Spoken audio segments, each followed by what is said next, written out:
नमस्कार, मैं हूं श्रद्धा। आप देख रहे हैं भारत एक्सप्रेस। ठग आए दिन लोगों को निशाना बनाने के नए नए तरीके खोजते हैं। अब ठगी का एक और तरीका सामने आया है। इसे नाम दिया गया है ग्रैंड पेरेंट्स स्कैम। दरअसल ग्रैंड पेरेंट्स स्कैम एक तरह का सोशल इंजीनियरिंग फ्रॉड है। इसमें खास तौर से बुजुर्गों को निशाना बनाया जाता है। ठग इस तरह की धोखाधड़ी करने के लिए दिखाते हैं कि उनका पोता या पोती या करीबी रिश्तेदार संकट में है। कभी कभी वे खुद ही रिश्तेदार बनकर फ्रॉड करते हैं, फिर बुजुर्गों से पैसे भेजने या व्यक्तिगत जानकारी के बारे में बताने को कहते हैं। इसका मकसद धोखा देना होता है। इस घोटाले को कैसे अंजाम दिया जाता है, खुद को इस तरह की धोखाधड़ी से कैसे बचाएं, देखिए हमारी खास पेशकश ग्रैंड पेरेंट्स स्कैम। स्कैमर्स के निशाने पर बुजुर्ग।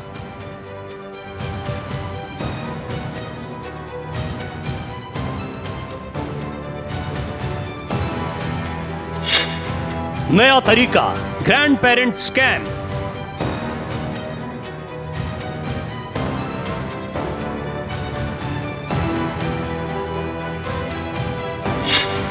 संवेदनाओं के साथ खिलवाड़।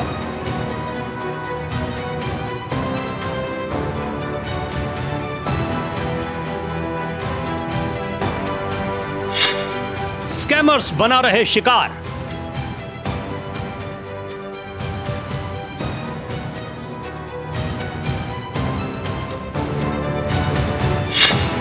प्रियजनों की सुरक्षा की चाल।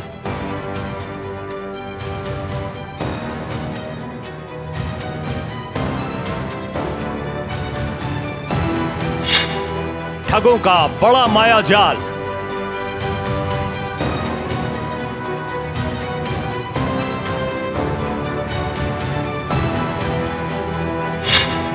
एआई वॉइस क्लोनिंग का इस्तेमाल।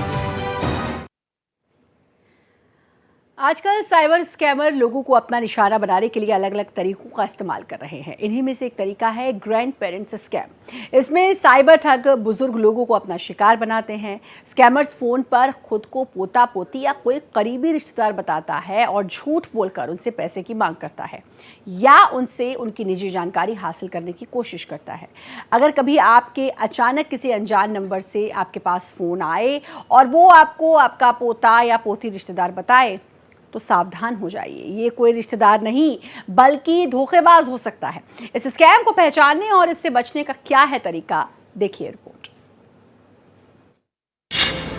साइबर ठगों का मायाजाल। साइबर फ्रॉड के मामले दिनों दिन तेजी से बढ़ते जा रहे हैं। लोगों में इसको लेकर जागरूकता बढ़ी है, लेकिन जालसाज कोई ना कोई नया तरीका लेकर फिर हाजिर हो जाते हैं। इन्हीं में से एक है ग्रैंड पेरेंट स्कैम, जिसमें बुजुर्ग लोगों को जाल में फंसाकर अकाउंट से पैसे उड़ाए जाते हैं। ऐसे धोखेबाजों की करतूतों को ठीक से समझने की जरूरत है, जिससे अकाउंट सेफ रह सके। ग्रैंड पेरेंट स्कैम नाम क्यों?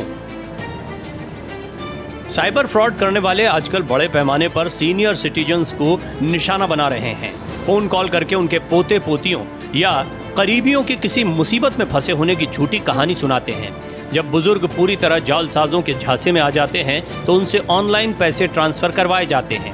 ध्यान रहे कि इस तरह की धोखाधड़ी किसी के साथ भी हो सकती है, चाहे वे किसी के दादा दादी हों, माता पिता या कोई और करीबी रिश्तेदार। क्या है ग्रैंड पेरेंट स्कैम? ठग पोता पोती या करीबी रिश्तेदार बनकर बुजुर्गों को कॉल करते हैं। मेडिकल इमरजेंसी या कार एक्सीडेंट की काल्पनिक कहानी बनाते हैं। किसी और शख्स को न बताने की बात कहकर मदद की गुहार लगाते हैं। तुरंत पैसे ट्रांसफर करने या बैंक अकाउंट डिटेल देने की मांग करते हैं। कैसे बुनते हैं जाल? अपराधी सबसे पहले किसी का फोन नंबर और उसके करीबियों के बारे में कुछ जानकारी जुटाते हैं। इतना मालूम करना आज के समय में कोई ज्यादा मुश्किल काम नहीं है। इस तरह की जानकारी किसी housing society, school, college, coaching institute, phone bill, online delivery के बाद लापरवाही से फेंके गए रैपर से भी जुटाई जा सकती है। इसके बाद शुरू होता है कॉल करके झांसा देने का खेल। फोन पर कैसे करते हैं ठगी? फोन पर सीधे सीधे ओटीपी मांगने का धंधा अब मंदा पड़ चुका है। लोग ओटीपी को लेकर अब काफी हद तक जागरूक हो चुके हैं, इसलिए ठग अब झूठी कहानियां गढ़कर लोगों को जाल में फंसाते हैं। इसे कुछ उदाहरणों से समझना आसान होगा। किसी से शेयर न करने की अपील। साइबर ठग बुजुर्गों से अपील करते हैं कि परिवार के अन्य सदस्यों को इसकी जानकारी न दें। अक्सर पोता पोती बनकर बोलते हैं कि कृपया मम्मी या पापा को इन बारे में मत बताना, वे नाराज हो जाएंगे। वर्तमान में बुजुर्गों और ग्रैंड पेरेंट्स के साथ में साइबर फ्रॉड्स के मामले डे बाय डे बहुत तेजी से बढ़ते जा रहे हैं, जो कि गंभीर चिंता का विषय है। इसके पीछे मुख्य रूप से कारण बुजुर्गों का तकनीकी रूप से सक्षम ना होना और गैजेट फ्रेंडली ना होना।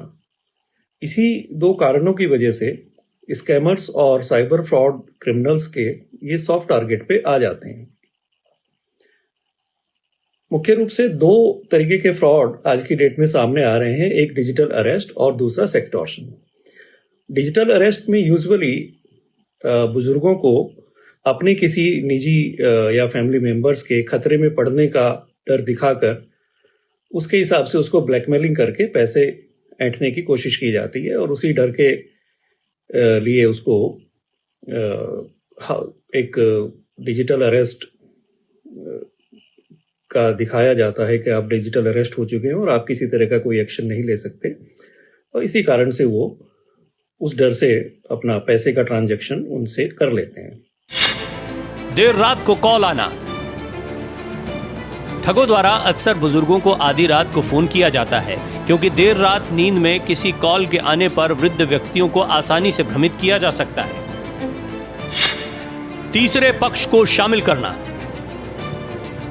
अपनी कहानी को अधिक विश्वसनीय बनाने के लिए साइबर ठग कई बार किसी तीसरे पक्ष को भी शामिल करते हैं, जिसमें फर्जी पुलिसकर्मी या वकील बनकर पोते के किसी केस में फंसने की बात कही जाती है। इससे बुजुर्ग जल्दी झांसे में आ जाते हैं। ठगों को कैसे पहचानें?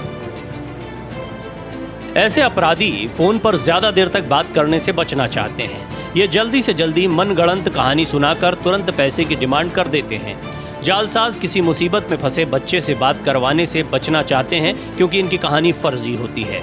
फोन पर सीधे सीधे रिश्वत मांगे जाने पर शक होना लाजमी है। टेक्नोलॉजी के जमाने में आज कोई भी इस तरह रिश्वत नहीं मांगता। फोन के शुरुआती नंबर पर गौर करें। एरिया कोड देखकर भी शक होना चाहिए। ऐसे लोग घटना के बारे में किसी और से जानकारी साझा करने से साफ तौर पर मना करते हैं। कैसे करें बचाव? कॉल करने वाले की आइडेंटिटी वेरीफाई करें। कॉल आने पर सबसे पहले अपने स्तर से घटना की सच्चाई का पता लगाएं। अपने जिस करीबी के बारे में जानकारी दी जा रही हो उससे फोन पर बात करें। तुरंत बात ना हो तो कुछ देर इंतजार करें। अनजान नंबर पर पैसे ट्रांसफर न करें। कॉल आते ही बिना सोचे समझे तुरंत पैसे ट्रांसफर करने से बचें। ट्रांजैक्शन में देरी होते जाने से ठगों की साजिश पर पानी फिरता जाता है। ऐसे सवाल पूछें जो केवल वे ही जानते हो। फोन पर ठगों को अपनी ओर से कोई नई जानकारी न दें, चाहे वो जानकारी बैंक खाते से जुड़ी हो या परिवार या किसी रिश्तेदार से जुड़ी हो। एक बार जब बात पक्की हो जाए कि ये किसी जालसाज की करतूत है तो इसकी रिपोर्ट जरूर दर्ज कराएं। परिवार के अन्य सदस्यों को इसकी जानकारी दें। अपने करीबी संबंधियों और दोस्तों से या सोशल मीडिया पर घटना की जानकारी जरूर साझा करें। मुमकिन है कि आपके अनुभव से दूसरे लोग भी ठगी का शिकार होने से बच सकें। संदेह होने पर पोता पोती के नंबर पर कॉल करें। सबसे बड़ी बात यह है कि चाहे किसी भी स्थिति में हो, अपना धीरज बनाए रखें। घबराए बिना ठंडे दिमाग से काम लें, सतर्क रहें, सुरक्षित रहें। इसमें बुजुर्ग ही नहीं फंस रहे हैं, इसमें युवा भी फंस रहे हैं, क्योंकि इस तरह का घटना लगातार, खासकर बॉम्बे में कई सारी घटनाएं घटी हैं जिसमें बहुत लोग सुसाइड कर लिया है। इसको लेकर सरकार को चिंता ही नहीं करना चाहिए, इस पर तत्काल कार्रवाई करने की ज़रूरत है, पहली बात। और अगर आपको इस तरह की कभी भी इस तरह की बात होती है, कोई अगर फंसाने का प्रयास करता है मोबाइल के थ्रू में या कुछ करना चाहता है, तो तत्काल आप मोबाइल बंद कर दें। दूसरा, मोबाइल का सिम निकाल के बाहर कर दें और उसके किसी भी वीडियो पर अगर आपको वीडियो अगर दिखा रहा है कि आपका न्यूड फोटोग्राफ्स है, आप किसी के साथ सोए हुए हैं, आप किसी को पकड़े हुए हैं, उस पर थोड़ा भी विश्वास न करें। कभी भी आप दिल से न लगाएं उसको कि लोग क्या कहेंगे, क्योंकि लोग इसी में फंस जाते हैं। जब देखते हैं कि हमारा वीडियो न्यूड पड़ा हुआ है, सामने वाला दिखा रहा है और ब्लैकमेल शुरू कर देता है, उसका डिजिटल अरेस्ट कर लेता है। सामने वाला व्यक्ति का दिमाग खत्म हो जाता है, देखते ही उसका दिमाग उड़ जाता है कि हमारा फोटो इसके पास कैसे है, अगर है तो कहीं सही तो नहीं है। उस गलत को भी सही मानने लगता है और उसके बाद बुरी तरह से डिजिटल अरेस्ट हो जाता है, जिसकी वजह से लाखों रुपए के चूने लग जाते हैं। इसके अलावा साइबर ठग हर रोज ठगी के नए नए तरीकों से ही लोगों को शिकार बना रहे हैं। इतना ही नहीं, साइबर ठग कई बार बुजुर्गों को अपनी बातों में उलझाकर उनसे बैंकिंग डिटेल जैसी पर्सनल जानकारी भी निकलवा लेते हैं। चूंकि स्कैम का ये तरीका नया है और अधिकांश बुजुर्गों को टेक्नोलॉजी की अधिक समझ नहीं होती, इसीलिए बुजुर्गों को इस स्कैम का शिकार बनाना आसान है। सेक्सटॉर्शन में सबसे ज्यादा बुजुर्ग हो रहे शिकार। साइबर स्कैमर्स के पास दूसरा रास्ता है सेक्सटॉर्शन। इसके जरिए साइबर ठग रिटायर्ड लोगों को अपने जाल में फंसाकर उनकी जीवन भर की गाढ़ी कमाई को लूट लेते हैं। इस दौरान सबसे पहले आपके पास स्कैमर्स का अनजान फोन नंबर से वीडियो कॉल आता है और वीडियो कॉल रिसीव करते ही आपके फोन स्क्रीन पर अश्लील हरकतें करती हुई नग्न लड़की या लड़का दिखाई देने लगता है। तभी उसी दौरान आपका वीडियो भी साइबर फ्रॉड के पास पहुंच जाता है और कुछ देर बाद या अगले दिन आपके पास एक स्क्रीनशॉट आपके मोबाइल पर पहुंच जाता है। इसके जरिए आपको बदनाम करने की साजिश रची जाती है। बदनामी के डर से आप स्कैमर्स के शिकार हो जाते हैं। बुजुर्ग लोगों को जब तक इस घटना की समझ होती है तब तक वो लुट चुके होते हैं। सबसे आश्चर्य की बात यह है कि साइबर धोखेबाज उन्हीं लोगों को टारगेट में रखता है जो किसी बड़े ओहदे से रिटायर्ड होते हैं। इस मामले में डिफेंस के रिटायर्ड लोगों का केस ज्यादातर सामने आता है। अनजान वीडियो कॉल से कैसे बचें? एक्सपर्ट्स के मुताबिक ऐसे अनजान वीडियो कॉल को हमेशा इग्नोर करना चाहिए। जब आप संतुष्ट हो जाएं कि ये अपने किसी पहचान वाले का वीडियो कॉल है, तभी वीडियो कॉल को रिसीव करना चाहिए। अगर अनजान नंबर के वीडियो कॉल को उठाना जरूरी है तो सबसे पहले फ्रंट कैमरे पर उंगली रखकर सामने वाले का वीडियो देखें। फिर उसके बाद जब आप जांच पड़ताल कर लें तो अपना चेहरा दिखाएं, नहीं तो तुरंत फोन कॉल को काट दें। सेक्सटॉर्शन, इसका भी बेसिकली सोशल मीडिया से प्रोफाइल से लोगों की जानकारी लेकर वहां से नंबर उठा के कुछ सिलेक्टेड लोगों को जो कि फाइनेंशियली स्टेबल हैं उनको टारगेट किया जाता है। और जैसे ही जाने अनजाने में कोई बुजुर्ग या कोई भी व्यक्ति उनका शिकार होता है, वो उसका स्क्रीनशॉट लेके उसको सोशल मीडिया पे डालने की धमकी देके और उसमें फर्जी पुलिस ऑफिसर्स या एजेंसी के ऑफिसर्स पोर्ट्रे करके लोगों को डराया धमकाया जाता है और उनसे बेसिकली पैसे का एक्सटॉर्शन किया जाता है। इन दोनों ही मामलों में मुख्य रूप से तकनीकी जानकारी का ना होना ही मुख्य कारण है। अगर बुजुर्गों या ग्रैंड पेरेंट्स को तकनीकी रूप से एक बेसिक जानकारी, एक साइबर लिटरेसी फैमिली मेंबर्स के द्वारा या और जो भी नियर एंड डियर हो सकते हैं उनके द्वारा प्रदान की जाती है, उनको थोड़ा तकनीकी तौर पर सक्षम किया जाता है, तो ये एक इसके प्रिवेंशन के लिए बेहतर कदम होगा। साइबर ठगों के पास बुजुर्ग लोगों को अपने जाल में फंसाने का एक और नया तरीका है, वो है डिजिटल अरेस्ट। इसके सबसे ज्यादा रिटायर्ड हो चुके लोग शिकार होते हैं। डिजिटल अरेस्ट में आपको फंसाने के लिए स्कैमर्स के पास कई तरीके हो सकते हैं। किसी बाहरी व्यक्ति द्वारा आपके नाम पार्सल आना, पार्सल में मादक पदार्थ भेजना या आपके मोबाइल नंबर से एक और खाता खुले होने के साथ उसमें करोड़ों के ट्रांजैक्शन की बात करना। ED, income tax, CBI, police का डर दिखाकर डिजिटल अरेस्ट करना शामिल है। चूंकि ऐसे सीनियर सिटीजन जिनके बच्चे विदेश में रहते हैं या वो अकेले रहते हैं, उनको ज्यादातर टारगेट कर साइबर ठग लेते हैं। गिरफ्तारी और जेल जाने की देते हैं धमकी। इतना ही नहीं, कॉल कर रहे शख्स द्वारा कहा जाता है कि जांच अधिकारी का कहना नहीं माना तो गिरफ्तारी और जेल जाना पड़ सकता है। इस दौरान जांच अधिकारी आपको उसके विभाग का फर्जी आईडी कार्ड भी भेज सकता है जो कि फर्जी होता है। इसके बाद वो आपसे ऑनलाइन या बैंक जाकर रुपए जमा कराने की बात करता है, जबकि आपको ये पता होना चाहिए कि कभी भी पुलिस किसी भी केस में ऑनलाइन पेमेंट लेने की बात नहीं करती है। 1930 पर करें शिकायत। साइबर ठगी का शिकार होने वाले लोग हेल्पलाइन नंबर 1930 पर कॉल करके अपने साथ हुई ठगी की शिकायत दर्ज करा सकते हैं। डिटेल के साथ साइबर क्राइम संबंधी जो सबूत पास हों उसे तुरंत उपलब्ध कराएं। शिकायत दर्ज करवाने के बाद कंप्लेंट नंबर जरूर लें। इसके अलावा www.cybercrime.co.in पर भी शिकायत दर्ज की जा सकती है। सरकार को इस पर तत्काल कार्रवाई करना चाहिए। घटनाएं इतनी तेजी से हो रही हैं कि सरकार को इस पर चिंता करके तुरंत इस पर कार्रवाई करना चाहिए। बुजुर्ग का मामला हो, युवा का मामला हो, गलत तो गलत ही होता है ना। बुजुर्गों के साथ अगर हो रहा है या किसी जवान के साथ हो रहा है तो ये इस तरह का जो धंधा चल गया है कि डिजिटल अरेस्ट कर लिया जा रहा है, न्यूड फोटो दिखा के आपको अरेस्ट करके दे, आपको जो मनचाहा होता है, आपको ब्लैकमेलिंग होती है और आप फंस जाते हैं। उस वीडियो को तनक भी उस वीडियो पर विश्वास करने की आपको जरूरत नहीं है। मेरी राय मानिए, मैं इस तरह के कई केस मेरे पास आए, उसको मैंने सॉल्व किया और जो मेरे बात को नहीं सुने वो फंस गए तो रो रहे हैं। फिर इतना पैसा चला गया, मेरा अकाउंट चला गया, सब कुछ दिखाएगा आपको कि आपका अकाउंट नंबर मेरे पास है, आपका मेरे पास पैन कार्ड नंबर है, उससे कुछ भी नहीं होता है। सबसे पहले तत्काल आपको मोबाइल बंद करना है।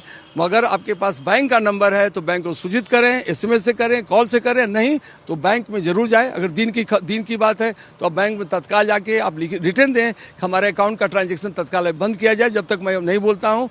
Indian cyber crime coordination centre की हालिया रिपोर्ट के मुताबिक पिछले साल 7.40 लाख से ज्यादा साइबर फ्रॉड की शिकायतें दर्ज की गई। साइबर क्रिमिनल्स ने भारतीयों से 1,750 करोड़ रुपए से ज्यादा की ठगी को अंजाम दिया। तो और साइबर ठग हर रोज ठगी के नए नए तरीकों से लोगों को अपना शिकार बना रहे हैं। देश की डिजिटल इकोनॉमी के लिए ये गंभीर खतरा बन चुकी साइबर धोखाधड़ी के कारण इस साल 20,000 करोड़ रुपए के नुकसान का अनुमान है। आम लोगों पर तो इसका खतरा है ही, बैंकों और वित्तीय संस्थानों के लिए भी ये जोखिम से कम नहीं है। ये राशि पिछले साल के सरकारी आंकड़ों के मुकाबले लगभग दोगुनी है। दरअसल लोग जागरूकता और सतर्कता के अभाव में धोखा खा जाते हैं। डिजिटल इकोनॉमी के लिए बड़ा खतरा। देश की डिजिटल इकोनॉमी के लिए गंभीर खतरा बन चुकी साइबर धोखाधड़ी के कारण इस साल 20,000 करोड़ रुपए का नुकसान हो सकता है। आम लोगों पर तो इसका खतरा है ही, बैंकों और वित्तीय संस्थानों के लिए भी जोखिम कम नहीं है। ये राशि पिछले साल के सरकारी आंकड़ों के मुकाबले लगभग दोगुनी है। साइबर खतरों के प्रति आगाह करने वाली एआई कंपनी क्लाउडसेक ने पिछले साल के आंकड़ों और भावी रुझानों का रिसर्च करने के बाद अनुमान लगाया है कि इस साल 9,000 करोड़ रुपए केवल ब्रांड अब्यूज यानी नामी गिरामी ब्रांड से मिलते जुलते नामों के जरिए होने वाली धोखाधड़ी की भेंट चढ़ सकते हैं। ब्रांड अब्यूज की हिस्सेदारी 1/3। रिपोर्ट में कहा गया है कि साइबर अपराध के सभी मामलों में ब्रांड अब्यूज की हिस्सेदारी 1/3 है। इसका सीधा मतलब है कि लोग जागरूकता और सतर्कता के अभाव में ब्रांड को लेकर धोखा खा जाते हैं। धोखाधड़ी करने वाले लोग मामूली और हल्के हेरफेर के साथ डोमेन बना लेते हैं और लोग उनके जाल में फंस जाते हैं क्योंकि उन्हें बड़े ब्रांड पर भरोसा होता है। बुजुर्गों के साथ सच पूछिए तो बहुत अकेलापन है, वो चाहे बड़ी फैमिली हो या छोटी फैमिली हो। जितने बड़े लोग हैं और भी अकेला हैं। पैसा तो है, धन भी है, दौलत भी है, लेकिन उनको लोग नहीं होते हैं तो वो सहारा लेते हैं डिजिटल मोबाइल का। और इस डिजिटल मोबाइल की वजह से वो एक सेकंड में फंस जाते हैं। उनको समझ नहीं आता क्योंकि उम्र का भी बात है ना, उनका उम्र इतना हो जाता है कि सोच नहीं पाते हैं, चाहे पढ़े लिखे हो या अनपढ़ हो। मुद्दा वो नहीं है, मामला सीधे मामला है कि वीडियो पर इस तरह की चीज़ दिखा दी जाती है कि उनको समझ में नहीं आता कि मैं करूँ तो क्या करूँ। और जो बंदा कह रहा है तो अरे लोग क्या कहेगा, अगर मैं फंस गया तो लोग क्या कहेगा, लोग क्या कहेगा में लोग बहुत कुछ कर जाते हैं। इसकी करने की जरूरत नहीं है, थोड़ा भी शर्म ना करें। अगर आपका वीडियो न्यूड है तो बोले ठीक है न्यूड है, दिखाओ फोटो, साइड पे तो डाल दो, कोई बात नहीं है। लेकिन ज़्यादा बात भी नहीं करनी है, तत्काल फ़ोन को बंद करना है। इस तरह की घटना होती है तो लंबा इंटरटेन नहीं करने की जरूरत है आपको, आप तुरंत बच जाएंगे। उसके अलावा कोई रास्ता नहीं है, पुलिस में जाएंगे, भागते रहेंगे, तब तक आपका काम खत्म हो जाएगा। क्लाउडसेक के शोधकर्ता का कहना है कि ये पूरे देश के लिए आंखें खोल देने वाला खतरा है। इसके प्रति सभी को सतर्क हो जाना चाहिए। रिपोर्ट के अनुसार 2025 में साइबर क्राइम की शिकायतें 25 लाख से अधिक हो सकती हैं। इनमें से 5 लाख खासतौर पर ब्रांड के नाम पर होने वाली धोखाधड़ी से संबंधित होंगी। फ्रॉड करने वाली वेबसाइटें, फिशिंग का बढ़ता दायरा और संदिग्ध एप्लीकेशंस के कारण खतरा हर दिन गहराता जा रहा है। 17 लाख शिकायतें दर्ज होने का आंकड़ा। क्लाउडसेक ने ये research Indian cyber crime coordination centre I4C के पिछले साल के डेटा के साथ ही 200 से अधिक कंपनियों और 5,000 से अधिक डोमेन और लगभग 16,000 ब्रांड अब्यूज के मामलों की जांच करने के बाद निकाला है। I4C ने अधिकृत रूप से 2024 में 11,333 करोड़ रुपए की साइबर धोखाधड़ी और 17 लाख शिकायतें दर्ज होने का आंकड़ा दिया था। 5,800 करोड़ रुपए का हो सकता है नुकसान। क्लाउडसेक ने बैंकिंग और फाइनेंशियल सर्विसेज पर साइबर धोखाधड़ी की सबसे अधिक 8,200 करोड़ की मार पड़ने की आशंका व्यक्त की है। इसके बाद रिटेल और ई कॉमर्स का नंबर आता है। इन्हें 5,800 करोड़ रुपए का नुकसान हो सकता है। इसी तरह सरकारी सेवाओं के नाम पर की जाने वाली धोखाधड़ी 3,400 करोड़ रुपए तक पहुंच सकती है। फ्रॉड वाले डोमेन्स में पिछले साल के मुकाबले 65% और ऐसे ऐप में 83% की बढ़ोतरी होने की संभावना है। सतर्कता ही समाधान। साइबर फ्रॉड को रोकने के लिए केंद्रीय इलेक्ट्रॉनिक्स और सूचना तकनीक मंत्रालय ने I4C के नोडल अफसरों को फर्जी और संदिग्ध डोमेन्स को हटाने की शक्ति दी है। कार्रवाई में देरी को भी घटाने की कोशिश हो रही है। बैंकों और वित्तीय सेवाओं को अपने डोमेन दुरुस्त करने के साथ ही खुद भी निगरानी करने के लिए कहा गया है, लेकिन इस सब के साथ ही सबसे अधिक सतर्कता खुद लोगों को दिखानी होगी। जैसे जैसे AI विकसित होता जा रहा है, वैसे वैसे साइबर अपराधियों द्वारा इस्तेमाल किए जाने वाले तरीके भी बदलते जा रहे हैं। साइबर सुरक्षा प्राप्त करें और नए तरीकों के बारे में सीखकर और संदिग्ध संदेश मिलने पर सतर्क रहकर खुद को और अपने प्रियजनों को सुरक्षित रखें। सतर्क रहकर और ये समझकर कि साइबर घोटालों में AI का इस्तेमाल कैसे किया जाता है, आप अपनी व्यक्तिगत जानकारी की सुरक्षा के लिए कदम उठा सकते हैं।